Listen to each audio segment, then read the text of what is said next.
Christian Devotional Conference Ministry, a group whose aim is to serve God with their talents, skills, and abilities in order for each member to be strengthened in their spiritual life.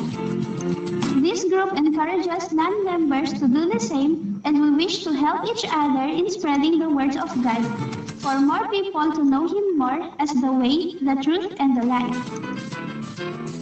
This group was originally founded on October 25, 2018 and lasted for 2 years. God used challenges to test this group, and with His help, it was again reunited on March 1, 2021. With God's gift of technology, the group is being heard through and with the help of the following members. Facebook, Mr. Joseph Amisola Agnan. Messenger, Mr. L. John Bragais. YouTube, Mr. Ronaldo Buenaventura. But of course, we still have our connectors via Tramfy, where activities are originally held. Before we start our Bible study for tonight, let us hear the CDCM Reunited theme song that was composed by Mr. Joseph Agnan.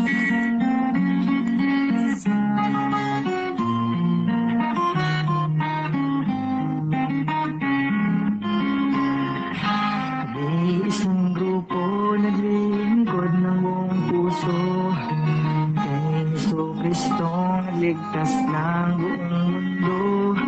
Kami maglilingkod magpakailanman, pagkat tinaman niya sa amin ang kanyang kabutihan. CDCM ang pangalan namin, ito ay pinagmamalaki namin. Lahat ng membro dito ay masaya, sapagkat kay Jesucristo dama ang pagkalinga. Ang pinakalayunin ng grupong ito ay pahayag ang salita ni Kristo, upang tanggapin ninyo ng buong puso at tumago kayo sa buhay espiritu. CDCM ang pangalan namin, ito ay pinagmamalaki namin.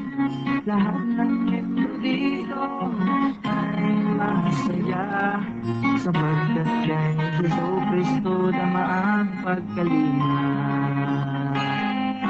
Kaya ang nais namin sa lahat ng mga membro ay magpalalo sa tulong ni Jesucristo, upang barangay makita namin kayo na tumutulong sa pagkalat ng Ebanghelyo. CDCM ang pangalan namin, ito ay pinagmamalaki namin. Lahat ng membro dito ay masaya, sapagkat kay Jesucristo dama ang pagkalinga. Kaya ang CDCM ay nag-anyaya sa inyo mga kapatid, ay sa pagina magkaisa ng ating magandang mga salita, ipababay ang kanyang mga gawa. CDCM ang pangalan namin, ito ay pinagmamalaki namin. Lahat ng membro dito ay masaya, sapagkat kay Jesucristo dama ang pagkalinga. CDCM ang pangalan namin, ito ay pinagmamalaki namin. Lahat ng membro dito ay masaya, sapagkat kay Jesucristo dama ang pagkalinga. Sapagkat kay Jesucristo dama ang pagkalinga.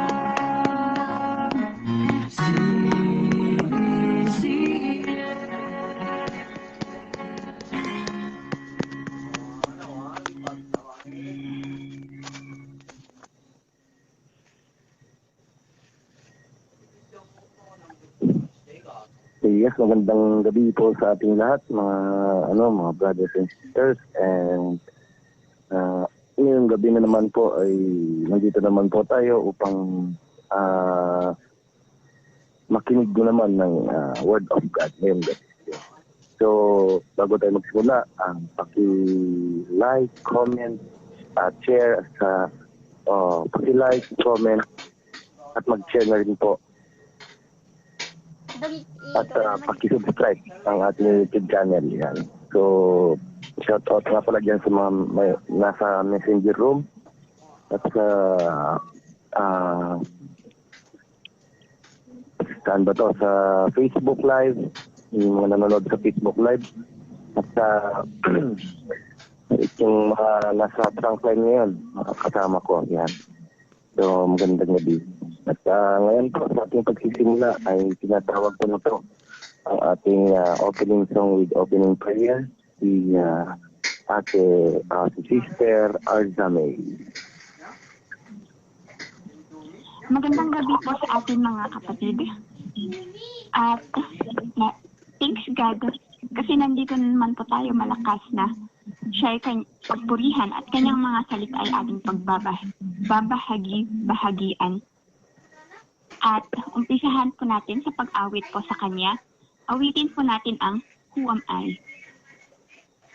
Who am I that the Lord of all the earth would care to know my name, would care to feel my hurt?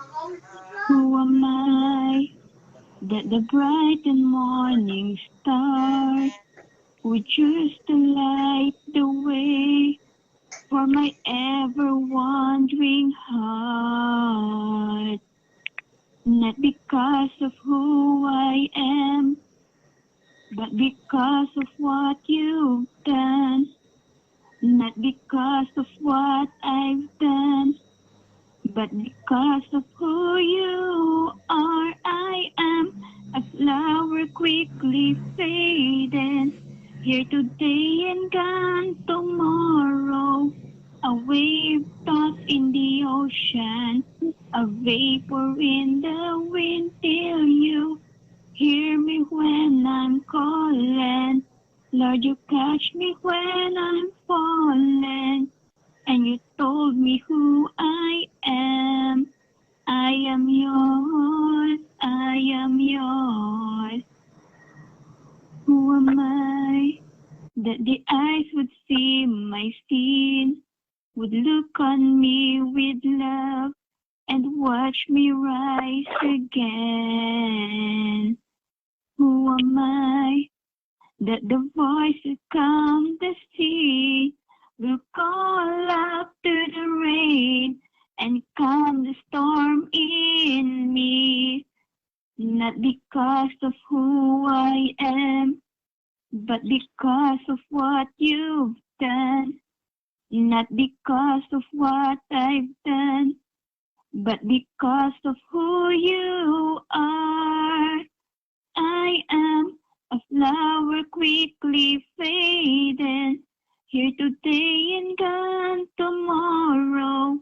A wave tossed in the ocean, a vapor in the wind till you hear me when I'm calling. Lord, you catch me when I'm falling, and you told me who I am. I am yours, I am yours. Not because of who I am, but because of what you've done. Not because of what I've done, but because of who you are. I am a flower quickly fading, here today and gone tomorrow. A wave tossed in the ocean, a vapor in the wind till you hear me when I'm calling. Lord, you catch me when I'm falling, and you told me who I am. I am yours, I am yours. Whom shall I fear? Whom shall I fear? 'Cause I am yours, I am yours. Manalangin po tayo. Yes, Lord. We don't know if who we are, and we will never be greater than how great you are. Lord, kaya ngayon pong gabi, sa aming gawain na Bible study, ay hinihingi po namin ang kapatawaran sa lahat po ng aming mga nagawang kamalian. Ito man po ay sa aming isip, salita, o sa gawa. Lord, maraming salamat din po sa kalakasan ng bawat isa. Kahit na ganitong may pandemic at may sunod-sunod na pong bagyo na dumaraan po sa aming mga lugar sa kung nasaan man po kami. Pero Lord, thank you. Thank you sa lahat ng mga biyaya mo.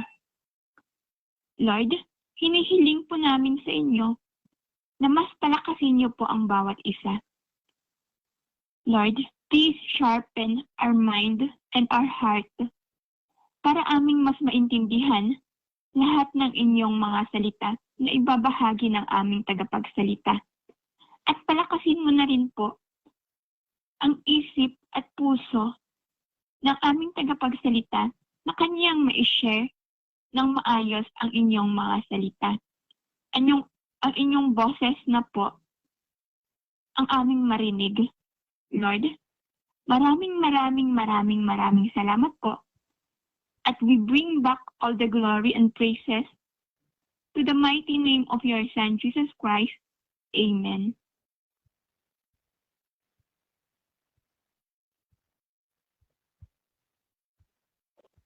Yan. So, maraming salamat, Ate Sister Shamay. And ngayon, sa ating pagsisimula. Pero bago yan, at inuulit ko po, maaari din po kayong mag-like, comment, share at subscribe na rin po sa ating channel para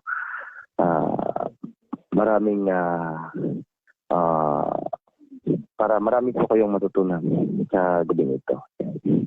So, ngayon, sa ating pagsisimula, at makinig na tayo ng Word of God. Atin na pong tatawagin si Pastor Jeric Dopria. Pastor Jeric. Ako handa. Pero kahit ganun, God will give His word. Hallelujah. Manalangin muna tayo. Lord, thank you for that you've given. Salamat po, Lord, sa mga kasamahan dito sa Messenger Room. Samahan sa aming Facebook Live. Samahan dito sa Prankline. Lord, we are not expecting many times may mga ganitong pagkakataon. But Lord, we are here. Still, we'll continue whatever the trials coming off, Lord God. Thank you, Lord. In His name. Amen. Ecclesiastes chapter 3 verse 1. Sabi doon, all things has a time. Okay? Lahat ng mga bagay ay may oras. Sabi niya, kung babasahin niyo, pagpatuloy natin basahin ng Ecclesiastes, andun, sabi niya, a time of sorrow, a time of happiness, a time of lonely, a time of laughing, no? Andun lahat yung mga iba't ibang mga pagkakataon. Wait na.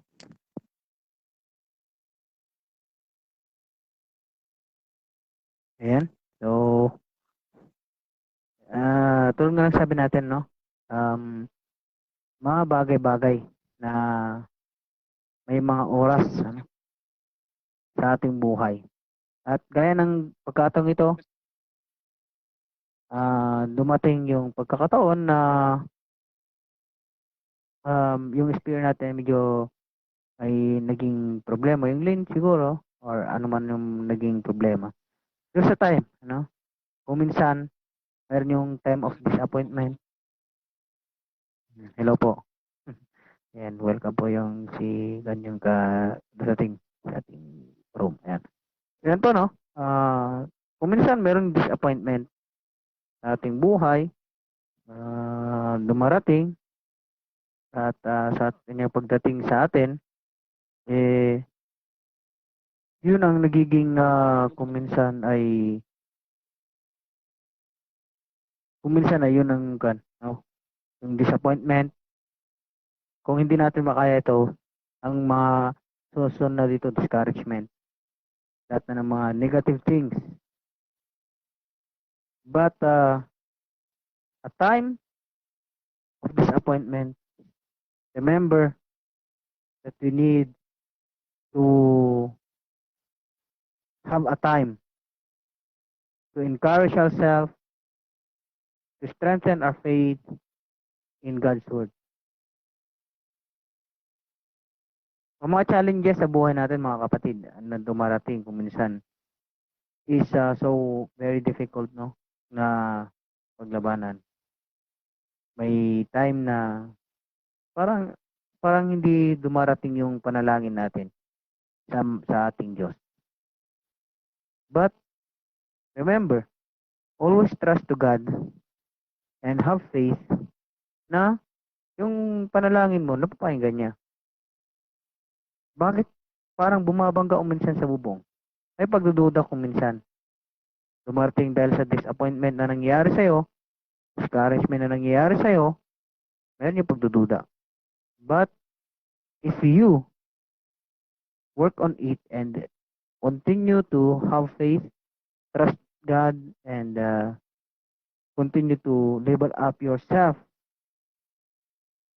by holding unto Him, yun ay maayan natin. Gaya ng mga pangyaring ganito. Ating speaker, okay na po tayo, okay na yung program, biglang biglang mawala yung speaker. So, kung minsan, kung ordinaryong group lang, magkaagulo tayo. But if you have composed ourselves, meron yung composure natin sa ating sarili na maging ikaw natin yung sarili natin na I will continue to compose and not to, panicking. Kung may alam ka namang i-share mo sa iyong kapwa, why not to take it over? Imbis na isipin mo na, okay, let's stop this kasi wala naman yung speaker. Let's stop this, next time na lang kasi wala naman yung speaker. Why not? Why hindi natin i-take over? Bakit tayo nagpapanik minsan? Kasi meron yung pagdududa pa rin. Pero punong-puno ka ng salita ng Diyos sa buhay mo, even your example yourself, even your mismong testimony mo, ma-share mo dyan, basta importante, meron kang i-share sa ibang tao, just go on. Kasi ang speaker lang naman is ini-invite natin to help us, to encourage us. But, kung yun ang tinitignan mo, wala mangyayari. A time na mayroong trial sa buhay natin, don't see yung tao na tumutulong sa akin. Ito, nag-a-advise sa akin. Ang dami-dami niyang kapalpakan sa buhay. Na-advise niya ako. Imbis na i-judge mo yung taong yun, why not? Yung time na you are in a challenge is the time that you have in a trial is yun yung time din na i-accept mo yung advice niya at subukan mong gawin. Because there is a time of everything. Kahit gaano pa siya kaloko, kung alam mong nakakatulong siya, ito yung time na gamitin mo yung kanyang advice at kung naging successful yung advice niya sa buhay mo, kukunin mo na rin yung time na yun na sharean siya ng Word of God. And i-share mo rin sa kanya kung ano yung sinare niya, in-advise niya sa'yo. At malay mo, dahil doon, mabago niya ang buhay niya. There's a time of everything. The Bible says, time. If we say time, you need to go on to the trials. We need to go on to yung disappointment dumadarating sa atin, kung time na na-disappoint ka, hayaan mo na yung time na rin na yun ang siyang mag lumalim yung tiwala mo sa Panginoon. Yung trust mo sa Panginoon, may inspired ka sa anyang salita, yung moment mo sa Kanya ay magkaaroon ng kabuluhan at maging enable yung sarili mo na maglingkod sa Kanya more and more. No? Enable. Okay? Kung disable ka ngayon, parang yung pananampalataya mo nanghihina, enable yourself. No? Sabi nga natin, trust to Him and inspiring Him and moment of truth with Him. So, by this, I enable mo yung sarili mo sa Kanya. Time to God. We have time to God. Kung mayroon kang time, kung mayroon yung time na of challenges sa iyong buhay, ito yung gamitin mo naman na time with God. But I'm not saying na during the trials, during the challenges na magkaroon ka lang ng time sa Panginoon. Sana even in the happy time of your life, a time of happiness, hindi sana mawala pa rin yung time mo sa Panginoon. Kasi kung time of happiness, this is your time also to praise Him, to thank Him, to share His goodness to other people. A time to share. Yung time of sadness naman, yun yung time of praying to Him, time of asking help to Him, time of talking with God. Yung putting of your faith, na tutulungan ka ng Diyos. But of time of happiness, time of enjoyment, time of praise, time of sharing, a time of giving back all the praises to God. So there is a time of everything. At yung time na ito ay binigay sa atin ng Panginoon. That whatever happening, hindi tayo dapat magpanik. But tignan mo yung ibang time na pwede mong gamitin. This is not time of panic dahil nawala yung speaker, but a time for encouraging each other to go on their faith, to go on to share the Word of God to all of us.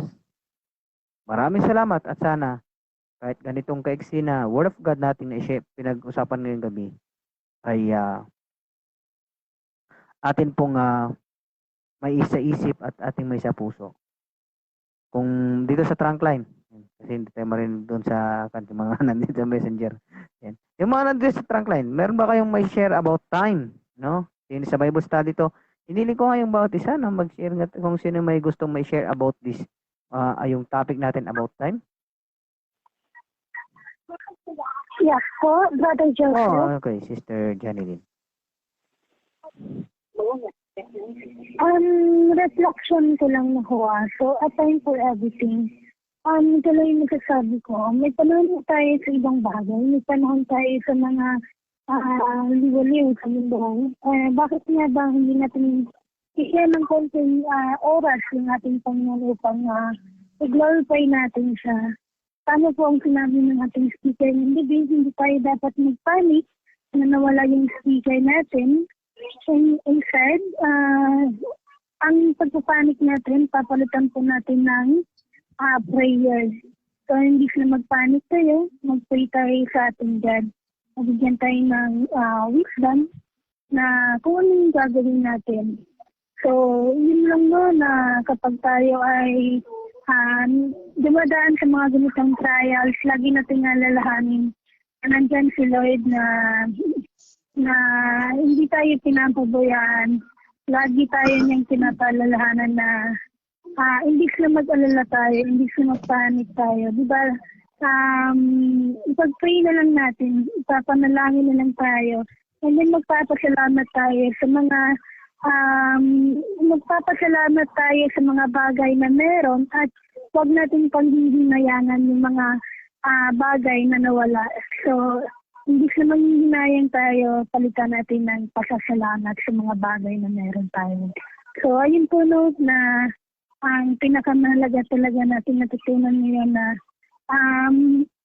a time for everything. May oras talaga sa lahat ng panahon. So, kahit man ganito, sa oras nitong panahon to na dumadaan tayo sa pandemya ay lagi lang tayong kumapit. Sabi nga ng ating speaker na si Brother Joseph, we always trust our God kasi ang ating God ay makapangyarihan. Ang ating God ay hindi tayo pinapabayaan. Lagi lang tayo niyang inaabangan o binabantayan.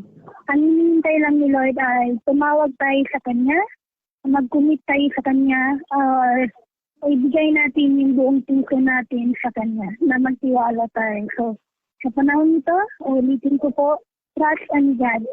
Diba? So, yun lang po, trust and hold our God. So, God bless us all po. Salamat, Sister Johnny Lynn. Tama ba yan, ano? Yun nga. May oras ang bawat panahon at ito yung oras. Sabi nga ni Sister Johnny Lynn, a time of pandemic. So, kung time of pandemic, dumating yung anong tawag dito? Dumating ang bakuna. So, time for bakuna. Pero hindi ko po kayo pinipilit. Ayan. Pero ayun nga, no? It's your choice. Kung gagawin mo to, why not? No? And, yun nga, no? A time for us to choose. Ayan.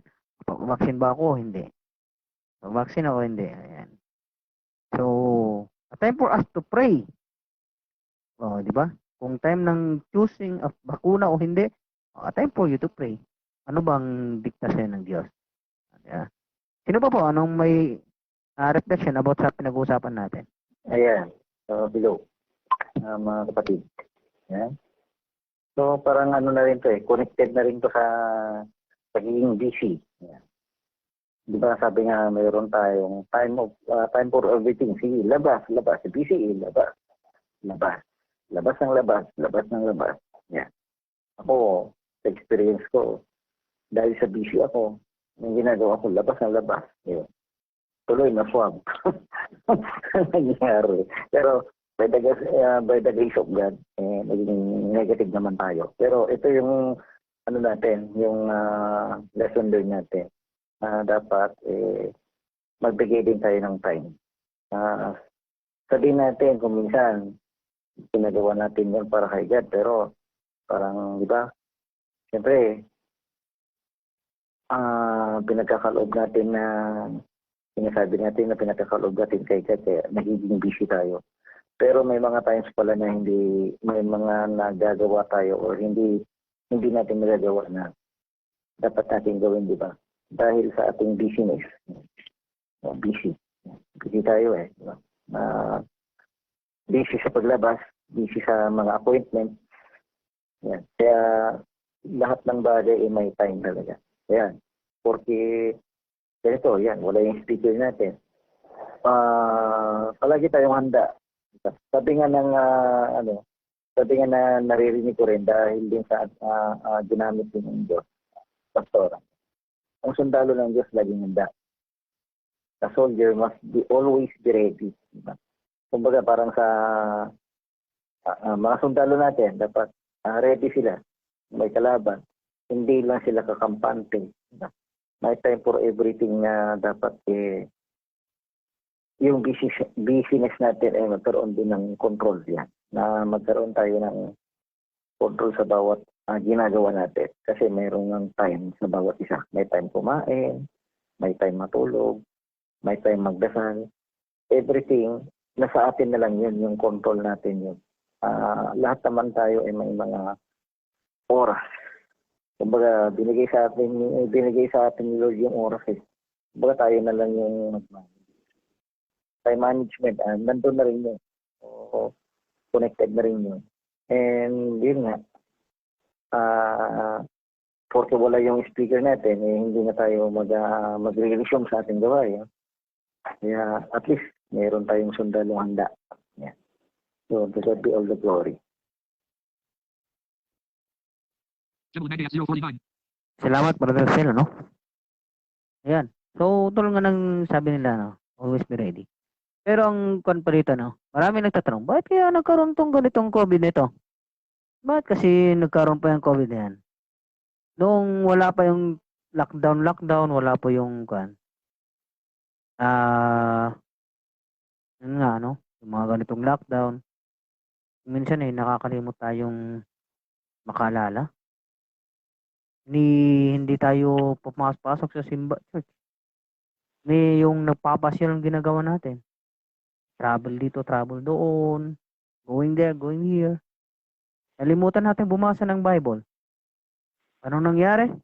Dumating ang COVID. Maraming nag-online. Maraming nabuong devotion sa online. Di ba? A time of COVID, a time also to remember God. Kung wala sa yung COVID siguro, ewan ko na lang. Kung mayroon pang mga online devotion, kung mayroong mga na nangyari. But because kung dahil sa COVID, minsan walang kabisyan ng tao, yan, nakaalala sila na magbuo ng online group para mag-devotion. Kung minsan pinapaalala tayo, paalala sa atin ng Diyos na kung minsan yung mga bagay-bagay sa atin, ginagamit ng Diyos para magkaroon tayo ng oras sa Kanya para hindi tayo tuloy mapalayo sa Kanya. Sino pa po ang mayroong reflection about time?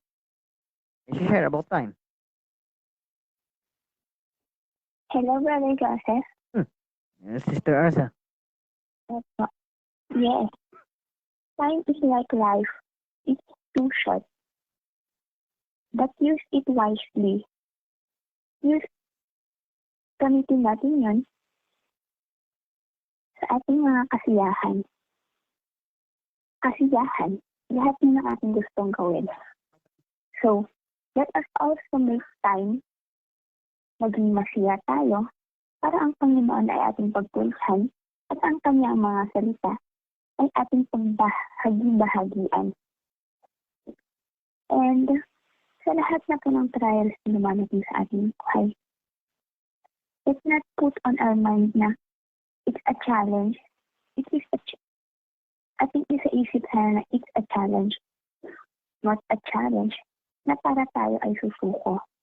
But it's a challenge for us na gawin natin ang best natin para gawin natin lahat ng kung anumang makakaya natin para ating maipakita na kahit na tayo may kapansanan or kahit na yung mga walang kapansanan is sila'y mabubuhay sa kung anumang challenge ang dumating.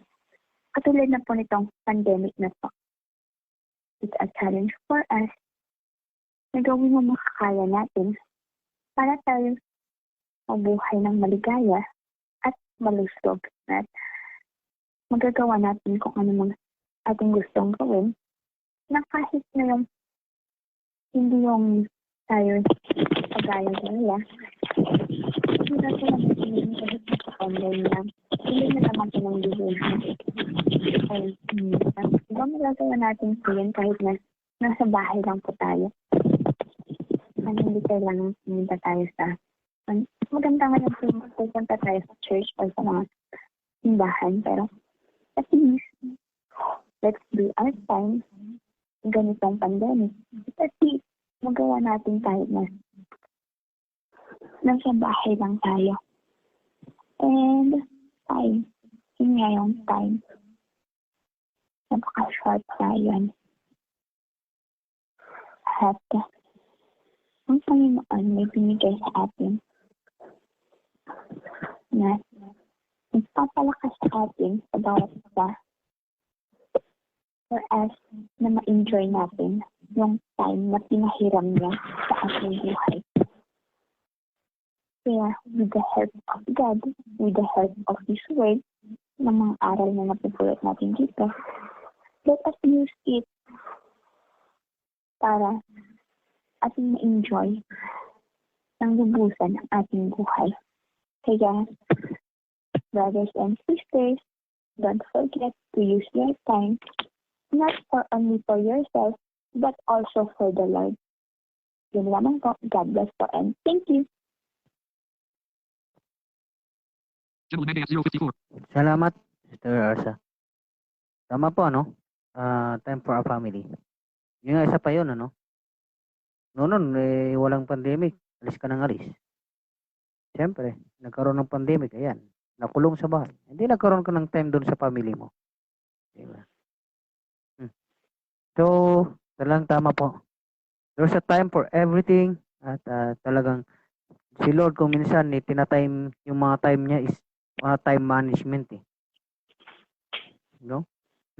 Nangyayari ang mga bagay-bagay minsan para makapaalala tayo sa kanya, magkaroon din tayo ng sa mga relasyon natin, mga family natin, ganun.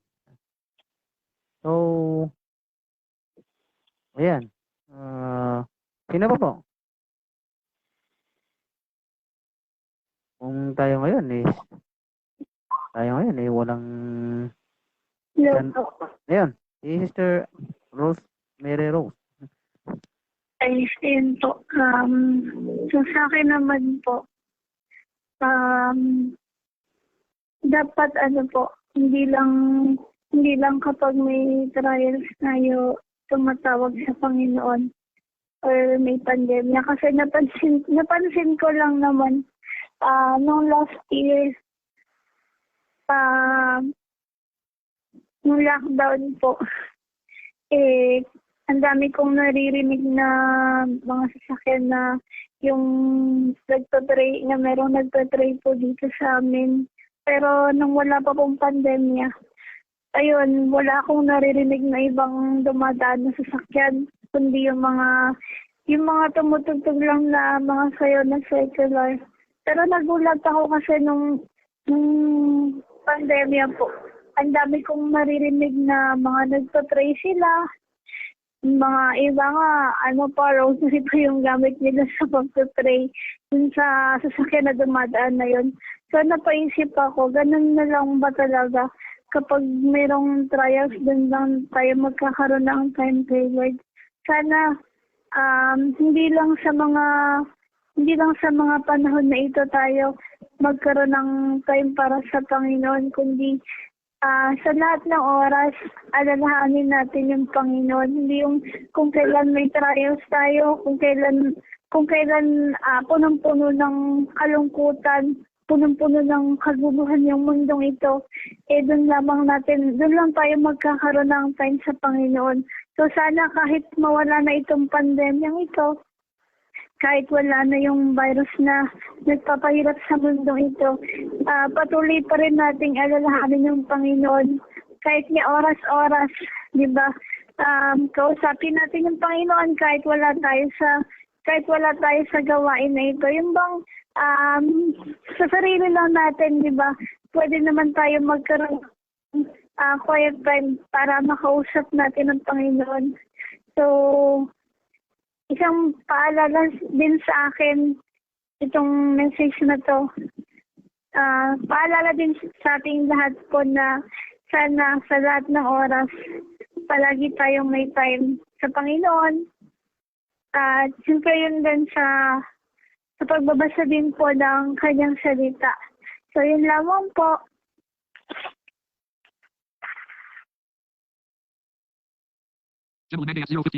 Salamat, Sister Mary Rose. Ito po yan, no? Ito nga sabi ko kanina, yung time is, yung time of trials, yung time na mag-pray tayo kay Lord, humingi tayo ng awa sa Kanya. But a time of happiness, doon naman yung time natin na mag-praise sa Kanya. A time of giving thanks to Him, praising Him. Diba? So, hindi naman tayo siguro magsawa kasi hindi, kung happiness, mapipraise tayo sa Kanya. Pero trials, time of para manalangin sa Kanya, di ba? But ito yung time naman na mag-praise tayo sa Kanya kasi kahit may trials na buhay natin, may pandemic, we need to praise still God. No, wag tayo lang hingi ng hingi. Magpasalamat din tayo kasi alalahan natin na bago dumating ang trials sa ating buhay, may mga blessing naman tayong natanggap sa Kanya. Gan? Sino pa po? Meron pa ba? So, kung minsan time rin sa atin, no? Ngayon, sa oras ba na ito is meron ba yung focus mo kay Lord? Yan, may time ka ba ngayon kay Lord na nagpo-focus sa Kanya ngayon? Ganun, no? Mga time of refreshing ourselves. Kaya time of devotion, so time of focus, time of refreshing to God, time of talking to God while we are listening the Word of God. Ganun, no? So, ganun po yung mga time. So, sana sa Hello gabing po. hello. Hello. Okay. So, magandang gabi. Magandang gabi po sa ating lahat, sa mga tagapakinig po natin sa ating messenger room at ito na rin po sa Trackline. So, time is important to us. No? Napakahalaga po sa atin ang oras. So, dapat kung saan yung time mo, dapat dun ka lang nakafocus talaga. For example, time mo sa school or sa module, dapat dun ka lang nakafocus. Time mo sa family mo, dapat dun ka lang din nakafocus. And of course, time mo sa ating Panginoon, dapat sa Panginoon lang nakatuon yung attention mo. So, yun. bawat bagay talaga is kailangan pagtuunan natin ng time and then magkaroon tayo ng time management. Kaya nga ng mga sinabi ng mga nag-share kanina sa atin. Ito sa topic na ibinahagi ni Brother Joseph. Pero dapat, mas unahin pa rin natin bigyan ng pansin ang ating Panginoon. No? Kasi, kung wala si God, is wala tayo sa mundong ito. No? Hindi dahil sa Kanya, hindi natin ma-achieve kung ano man yung meron tayo sa ngayon. So, dapat magpasalamat pa rin tayo sa ating Panginoon. Hindi yung puro lang tayo, sana ganito, ganyan, sana bigyan ako ni God ng puro lang tayo humingi kay God. Siyempre, may time din para magpasalamat tayo sa Kanya. And hindi lang tayo puro saya. Hindi lang puro saya yung hihingiin natin kay God. Kasi hindi lang naman, sa buhay kasi natin, hindi lang naman saya lagi yung nangyayari.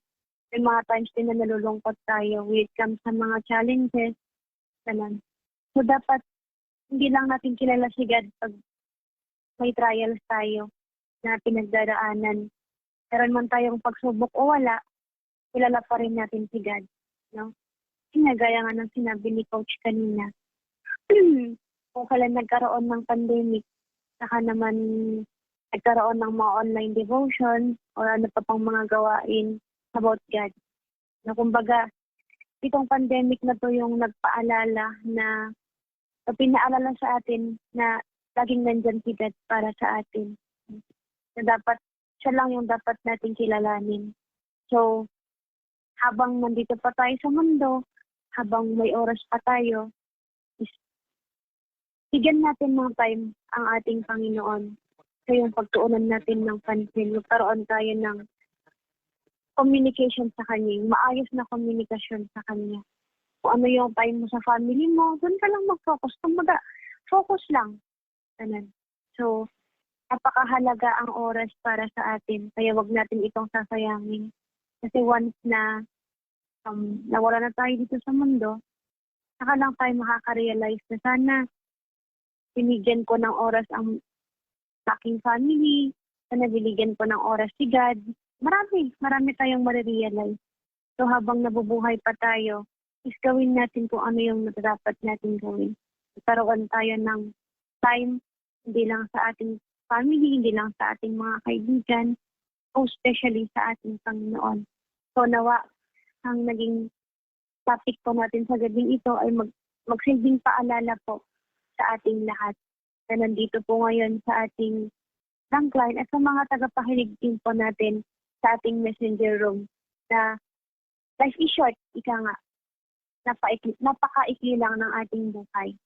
So habang buhay pa tayo, is gawin natin yung dapat natin gawin. So muli, maraming salamat po Brother Joseph and magandang gabi po sa inyo. Salamat, Mr. Mary Joy. Time is called. Yan. So, we must have a time management. Yan. Kung si Lord, kayang-kanyang i-time management, so, due a time yung kanyang mga ginagawa sa ating mga buhay. O ganun din sana tayo. We know kung ano yung time management at kung ano yung para sa Diyos, para sa pamilya natin, para sa ating sarili. We know to manage our time. Sino pa ba? Sino pa ba? Meron pa? The boss. Ayan, kung wala na, ayan.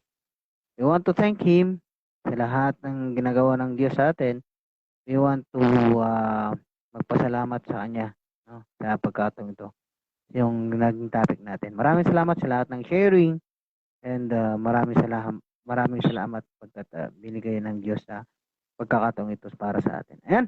So, binabalik ko na po sa ating presider yung pagkakataon. Time muna, Brad.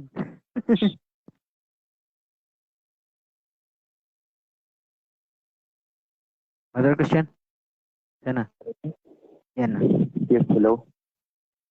Okay, go.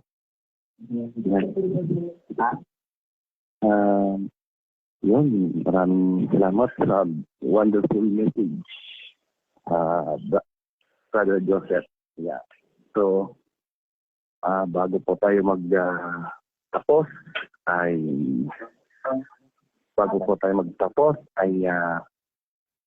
atin pong tawagin si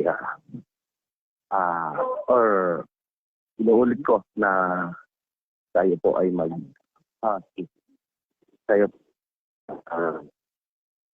like, share at comment at mag-subscribe na rin po kayo sa YouTube channel natin.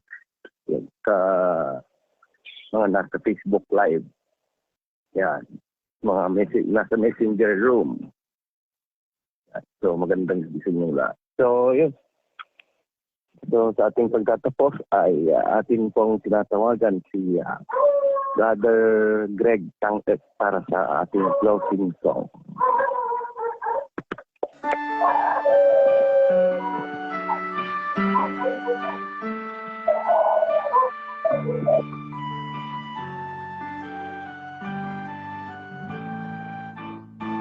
Soul of Christ, sanctify me. Body of Christ, save me. Water from the side of Christ, wash me. Passion of Christ, give me strength.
So, yun.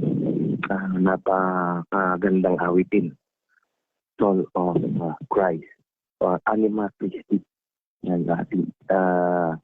Na inihandog sa atin ni Brother Greg. Yun. So, maganda po yung kantang yan. Yung kantang yan, hindi ko makakalimutan. Ang lyric. Yan. So, sa ating pagtatapos, ating hihilingin ang presensya ni Brother Joseph para sa ating pangwakas na panalangin. Brother Joseph. Maraming salamat, Brother Christian. Hallelujah. So,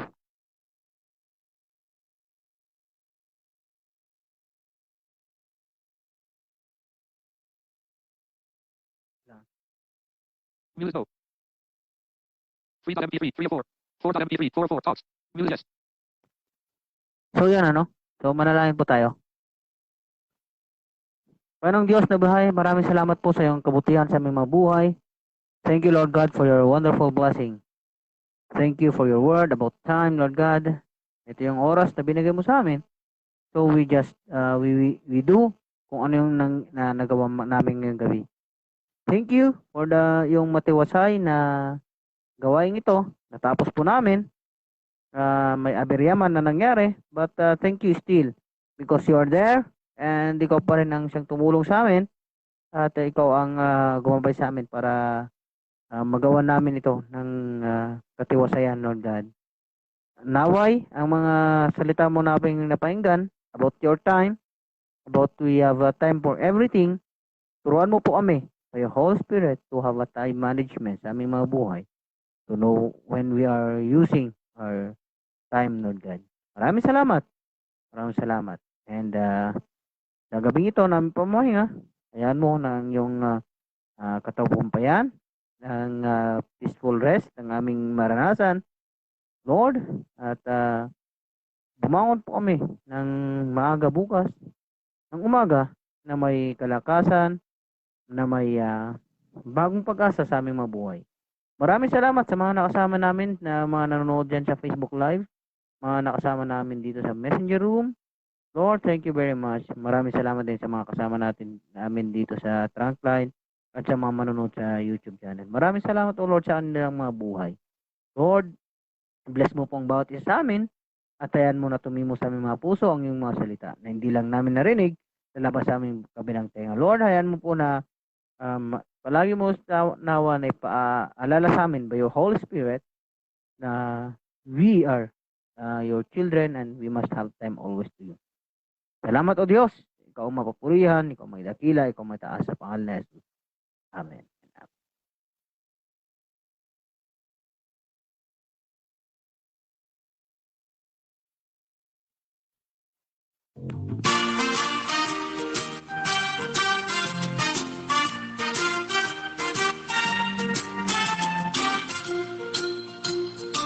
That ends tonight's Bible study. In order for you to listen from us through our daily activities, don't forget to like and follow our Facebook page, CDCM Reunited, and to subscribe and hit the notification bell icon of our YouTube channel, CDCM Reunited, Enlighten Ones, and hit all so that you won't miss any of our posts. Don't forget also to see us here on Messenger. That's it for now, and see you again with this activity next week. Thank you and God bless.